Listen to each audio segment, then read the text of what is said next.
Awas, hati-hati. Orang-orang yang walaupun rajin ibadah ritualnya, tapi tidak bisa menjaga takwa sosialnya. Bisa rajin sholat, rajin puasa, rajin ibadah, tapi rajin juga mencela, rajin juga menuduh, rajin berselisih, rajin macam-macam. Itu disebutkan oleh Nabi. Kalau Nabi menyebutkan dengan kalimat umum, artinya akan terjadi di setiap masa dengan tokoh yang beda-beda. Itu ada di antaranya di hadis riwayat Muslim nomor hadis 2815 dari Abu Hurairah. Saya bacakan hadisnya. Atadrun al-muflis, tahukah kalian orang yang pailit itu, bangkrut? Qulna ya Rasulullah, al-muflisu tina ma la dirham lahu wa la mata'.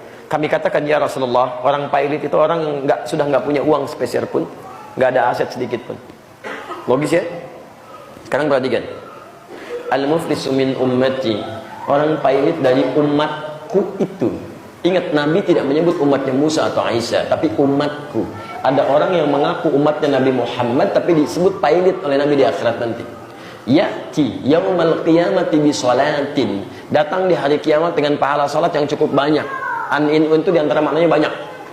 Banyak. Wasyamin, puasanya rajin. Wa zakatin, zakatnya jarang tertunda. Wa ya'ti qad syatama hadza, cuman sayang kadang juga sering cela orang lain. Wa qadhafa hadza, kadang menuduh orang lain. Wa akala mala hadza, mengambil hak orang lain tanpa dibenarkan. Wa daraba hadza, ada yang senang berselisih bahkan sampai secara fisikal. Awas, hati-hati. Puncaknya wasafa kadama hadza, ada yang menumpahkan darah saudaranya, bahkan menyebut nama Allah di dalamnya. Tembak orang, bom orang, Allahu Akbar tanpa kaidah yang dibenarkan. Itu keliru fatal. Bagaimana hukumnya kalau ada orang sholat bersamaan dengan itu orang maksiat? Lihat. Atukhadhu hadza min hasanati wa hadza min hasanati. Kalau ada orang sholat kemudian dia mencela orang lain, maka pahala sholat dia seketika dipindahkan kepada orang yang dicelanya. Jadi kalau antum bermasalah dengan orang, kemudian antum maafkan dia belum minta maaf pada anda, dia terus mencela anda, seketika pahala-pahala dia diberikan kepada anda. Itu seketika transfer otomatis. Masya Allah, nggak minta dikasih. Pahalanya banyak, pindah. Anda taklim sekarang nih, keluar dari sini misalnya, ada yang mencela orang yang nggak taklim. Masya Allah, itu siapa sih orang itu? Itu Pak, tetangga di sini, tahu nggak Pak ya? Selama di sini, nggak pernah mau ke masjid Pak ya. Oh, apalagi taklim. Mudah-mudahan aja Pak, barangkali belum dapat hidayah Pak ya. Iya ya. Oh, terus dibicarakan. Itu begitu Anda dengan niat buruk membicarakan orang itu, pahala taklimnya pindah kepada orang itu. Seketika. Padahal dia nggak ikut taklim.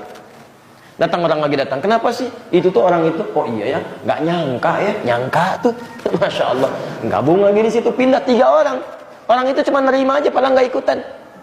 Yang satu tiba-tiba mengatakan, alhamdulillah Ustaz, saya enggak, bagus, nggak seperti mereka itu tuh, masya Allah, kena juga.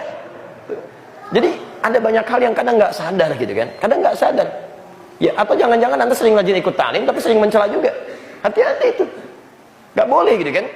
Anda ibadah, sholat, puasa, macam-macam, tapi menuduh orang juga, itu bahaya. Ada perempuan disebutkan oleh Nabi masuk neraka dia, padahal rajin puasa, rajin sholat. Hanya persoalan sering mencela dan menggibahkan tetangganya. Kata Nabi, hiya finnar, dia di neraka. Orang kaget, kok bisa? Karena habis pahalanya. Lihat, wa hadza min hasanati wa hadza min hasanati. Demikian seterusnya. Fa in faniyat hasanatuhu ma lam yuqda alaihi.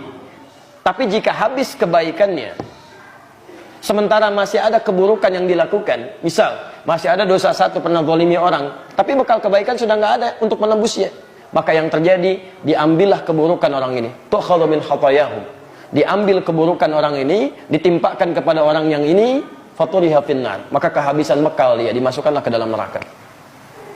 Silakan Anda cek sampai dengan hari ini, kita bermuhasabah masing-masing. Berapa kali kita berpikir buruk tentang orang lain? Berapa kali kita berprasangka tidak baik kepada Allah Subhanahu wa taala? Berapa kali lisan kita bertutur yang tidak baik? Jangan-jangan seringkali kita mengajak pada taklim sesuai Al-Quran, sunnah, tingkatkan takwa, tapi perilaku kita tidak menunjukkan sifat ketakwaan pada Allah Subhanahu wa taala.